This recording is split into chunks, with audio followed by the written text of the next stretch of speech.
Hospital போட்டு இருந்ததுக்கப்புறமா வீட்டுக்கு வந்ததுக்கப்புறம் அந்த மருந்து கொடுத்து கொஞ்சம் இதாக இருந்தான். ஆனால் அப்பவும் சாப்பிடல அவன். அப்புறம் நைட்டு சரி தூங்குறானே அப்படி சொல்லிட்டு விட்டு காலையில் எழுந்திரிச்சு நாங்கள் பார்க்கும்போது பார்த்திங்கன்னா ஃபுல்லாக வாமிட் எடுத்து மேலெல்லாம் ஈரமாக இருந்துச்சு. வாயில் கொஞ்சம் ஒரு தண்ணி வடிஞ்சிக்கிட்டே இருந்துச்சு அவனுக்கு. அப்போவே எனக்கு ரொம்ப பயமாக இருந்துச்சு. மணி பார்த்திங்கன்னா ஒரு 6:30 மணி இருக்கும். 6:30 மணிலேருந்து ஒரு 7:30 வரையும் நான் அவனை அப்படியே கண்ணு வச்சு நான் பார்த்துக்கிட்டே இருந்தேன். தடவி விட்டுட்டே இருந்தேன். எங்களோட கொஞ்சம் பக்கத்தில் இருந்தான்.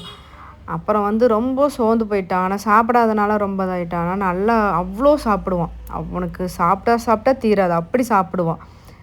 அப்படி இருந்தவன் இப்படி அப்போ சரி நம்ம உடனே ஹாஸ்பிட்டல் போகலான்னு சொல்லிட்டு நாங்கள் உடனே மறுபடியும் திருப்பியும் ஹாஸ்பிட்டல் ஓப்பன் பண்ணதுமே நாங்கள் ஃபஸ்ட் ஆளாக உள்ளே போயிட்டோம். அப்புறம் ட்ரிப்ஸ் ஏற்றிக்கலாம், மருந்து அது வழியாக போட்டுக்கலாம், அவன் மருந்து வாயில் சரியாக குடிக்க மாட்டேங்கிறான்லாம் சொல்லிவிட்டு அதுக்கப்புறம் பார்த்திங்கன்னா டாக்டர் சரின்னு சொல்லி மட்டும் கூட்டிகிட்டு வர சொல்லியிருந்தாங்க. நாங்கள் கூட்டிகிட்டு போயிருந்தோம்.